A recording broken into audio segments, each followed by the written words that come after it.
durante todo este tiempo de Pascua estamos y estaremos escuchando esta joya de la Sagrada Escritura, que es la lectura del libro de los Hechos de los Apóstoles, donde San Lucas intenta perfilar la historia y el comienzo de la primitiva comunidad cristiana. Y creo que lo importante es ir descubriendo a lo largo de la lectura del libro de los Hechos de los Apóstoles cómo lo importante es la fuerza del Espíritu. Como os decía el otro día, es el libro del Espíritu Santo, mejor llamado de los Hechos del Espíritu, porque es el Espíritu el que da luz y da fuerza a aquellos hombres con una realidad tremenda en sus vidas, que son testigos, algunos de ellos, de la resurrección del Señor, y que sin duda todos ellos han recibido la fuerza de lo alto el día de Pentecostés. Entonces, ayer contemplábamos la realidad del texto de Lucas, pero en nuestra versión, capítulo 5, donde los discípulos son convocados al Sanedrín para castigarles después de aquel milagro de la cárcel. Y es un hombre de los buenos, como os decía ayer, Gamaliel, el que sale en defensa de Pedro y todos los discípulos que estaban allí. Y entonces es cuando el Sanedrín les prohíbe hablar en nombre de Cristo, y las palabras de Pedro: hay que obedecer a Dios antes que a los hombres. Creo que esta es la realidad que nos circunda dentro de la Pascua, la fuerza del resucitado que fortalece, que ilumina a tantos hombres y mujeres que viven la experiencia de su presencia, de su resurrección. Y creo que en esta realidad debemos adoptar una postura de serenidad y de dignidad. No podemos entrar en las garras de una sociedad política, como decía ayer, creo, que nos quiera manipular y que quiera atropellar la dignidad del hombre, la dignidad de una persona. Dios creó hombre y mujer. Creced y multiplicaos. Dios no creó el aborto ni la eutanasia. Dios no creó el cambio de sexo. No. Dios no crea este mundo donde la sociedad política, vamos a llamarlo así, intenta halagar el oído de tantos hombres y mujeres y además ayudarles en sus gustos privados para destrozar lo más grande, la dignidad de un hombre y de una mujer. Esas palabras tan bellas del libro del Génesis: Dios creó hombre y mujer. Todo esto implica una dimensión de grandeza y saber que es la criatura de Dios, que no podemos alterar la creación por nuestros caprichos políticos ni por ninguna realidad. Sabéis todos mejor que yo que vivimos una realidad un tanto aplastante, que nos quiere como despistar, descolocar de la dignidad donde podemos caminar siempre, con la cabeza alta. Los cristianos no podemos sucumbir a esta realidad social, política, Agenda 2030 y lo que venga después. No podemos. Tenemos que caminar erguidos, con la firmeza de saber que hay que obedecer a Dios antes que a estos hombres del mundo de hoy. Mañana serán otros, pero tenemos que obedecer a Dios, que es Dios quien nos da la fuerza para caminar en este mundo. Y hoy precisamente el libro de los Hechos de los Apóstoles que hemos escuchado, tenemos como a veces equivocamos, la primitiva comunidad cristiana era un ideal de vida había unas cosas maravillosas que tenemos que recalcar. La fuerza del Espíritu, estaban iluminados, fortalecidos con el Espíritu, se querían, compartían los bienes, donde había necesidad, allí estaban ellos. Creo que toda esta realidad nos tiene que impactar, pero realmente no era un paraíso aquella comunidad, tampoco como esta nuestra. Había sus problemas, sus quejas. Por eso tenemos aquí bien reflejado cómo se quejan de que las viudas, los pobres, de lengua griega no son atendidos por los de lengua hebrea, por los judíos. Y entonces se convocan y se reúnen. Y esto es, y nombran los 7 diáconos famosos. ¿Para qué? Para atender a aquella realidad histórica. Y desde entonces, después, a lo largo de los años, sabemos que hace 40 años el Papa Pablo VI instituyó el diaconado permanente. El diácono tiene la finalidad de servir al obispo, servir al altar, de atender a los pobres como el famoso San Lorenzo. Y tiene la finalidad también de presidir una celebración de la boda, presidir también un encuentro de la palabra y presidir un entierro. Tiene unas finalidades el diácono permanente. Y después existe el diácono normal, que es un paso más para la ordenación sacerdotal. Y hoy, en esta sociedad moderna, se impone la figura del diácono permanente. Por vuestra tierra lo habrán, ¿no? En México. Y entonces tenemos que plantearnos seriamente toda la fuerza del diácono permanente en la Iglesia, y no creéis que a cualquiera le cogen y le hacen diácono. No, esto es serio. Y por ese motivo el Papa Pablo VI hace 40 años instituyó el diaconado permanente, de lo cual nos alegramos. Pero sobre todo el diácono tiene una finalidad. ¿Cuál es? Llevar a Cristo resucitado en toda la labor humana y social y anunciar también el Evangelio. Porque el Evangelio no es competencia de los sacerdotes nuestra.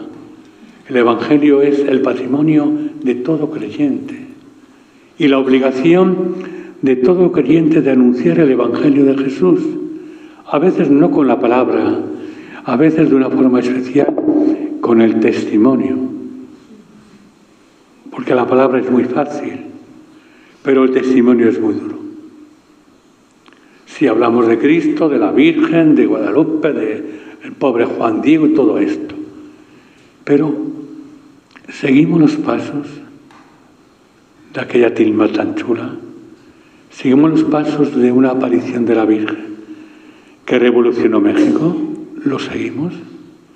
Seguimos los pasos de una aparición de la Virgen en cualquier lugar del mundo que revoluciona y que moviliza, o tal vez estamos equivocando a la Virgen y equivocando al Señor.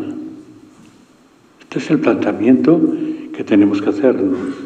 Por eso el libro de los Hechos de los Apóstoles es un estilo de vida, pero en un estilo de vida que no es todo un paraíso ideal.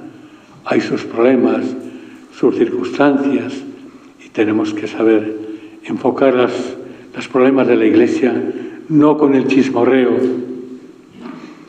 no, con la caridad, con el amor, con el silencio en primer lugar. Hoy todo el mundo sabe de todo el mundo sabe de todo, pero que no. Es conveniente saber menos y amar más.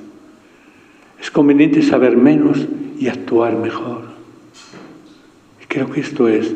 Y ustedes, peregrinos, vienen a este lugar. No me quiero meter en camisa de 11 varas.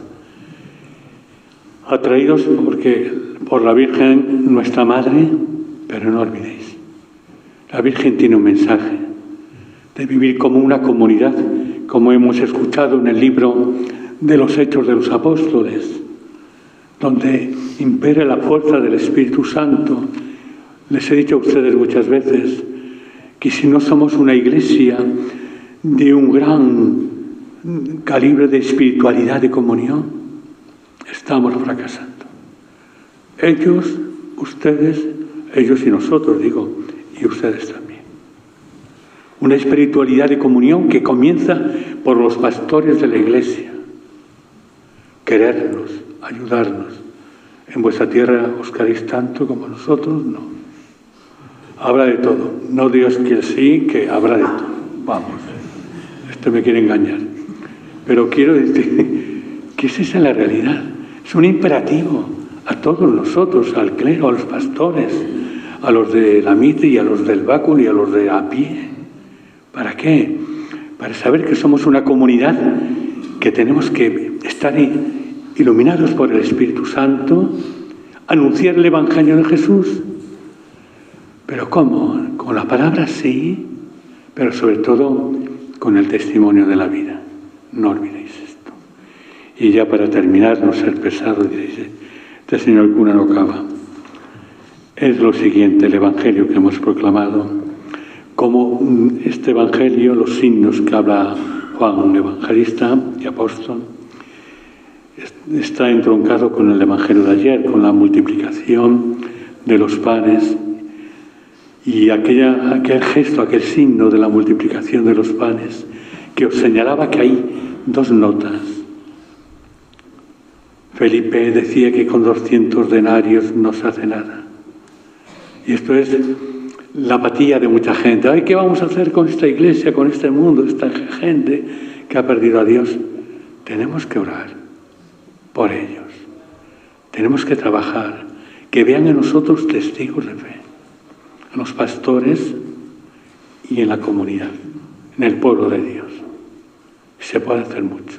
Y les decía además, porque me encanta, fijaros Santa Teresa de Calcuta, una diminuta mujer que no tenía teología, no tenía nada. Y el Señor se valió de ese pequeño pan que era Teresa de Calcuta para ser la protagonista de los pobres, de los pobres.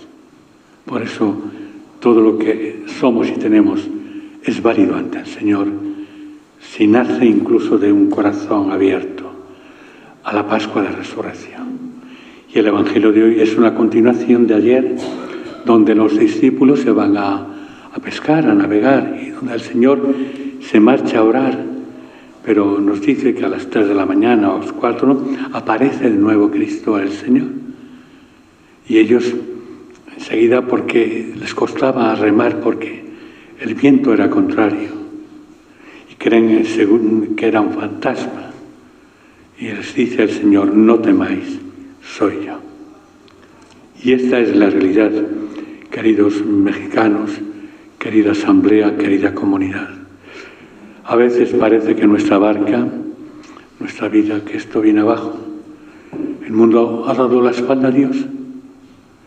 Parece que esto viene abajo. Pero no debemos tener miedo. Tenemos que escuchar estas palabras.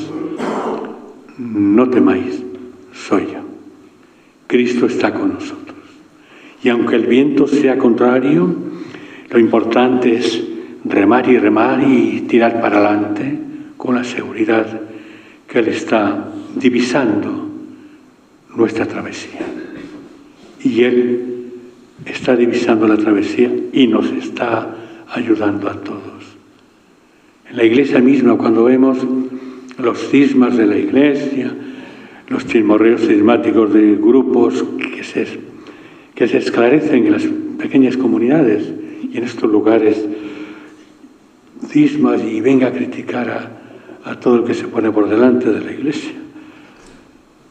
Obispos, papas, quien fuere, no es eso. Eso no es correcto. Y eso no nos garantiza ser discípulos del Señor. Creo que esto es importante. ¿Cuál es lo más importante? Como los discípulos, mirad cómo se aman. Amarnos y saber que desde el amor atraemos la figura de Cristo resucitado en la barca, es decir, y fuera de la barca, en el alta mar, la tempestad de la vida, el Señor está a nuestro lado. No dudéis. Pues a ver, ánimo a todos. Y tenemos una mujer importante, que esa es la que rema más, que es la Virgen. Y ella nos quiere guiar también.